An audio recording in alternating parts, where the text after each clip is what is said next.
వాడిని మనం తక్కువ అంచనా వేసాం రా. అసలు ఆ జంతువులు వాడికి సహాయం ఎందుకు చేస్తున్నాయి తెలుసుకోవాలి. గోరా దగ్గరికి వెళ్దాం పదండి. ఓకే అన్న.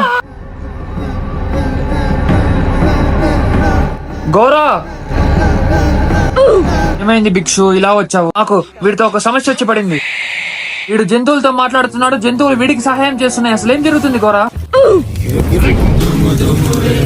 నెల క్రితం జంతువులని నా అదుపులో పెట్టుకోవడానికి ఒక హోమం చేశాను. ఆ హోమంలో నుంచి ఒక బ్రెడ్ వచ్చింది. అది ఒక కుక్కపై ప్రయోగం చేశాను. ఆ కుక్క వాడిని కరిచింది. అందుకే వాడికి జంతువులు సహాయం చేస్తున్నా. నువ్వు ఈ పిల్లిని తీసుకెళ్ళు. హాయ్ భిక్షు. ఇది నీకు సహాయపడుతుంది. అలాగే గోరా,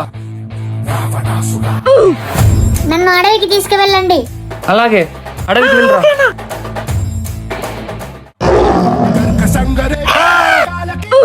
ఆగు కాలా, వాళ్ళ మా వాళ్ళు. ఐఎమ్ సారీ రావణ్, ఇంతకీ అడవికి దేనికి వచ్చావు?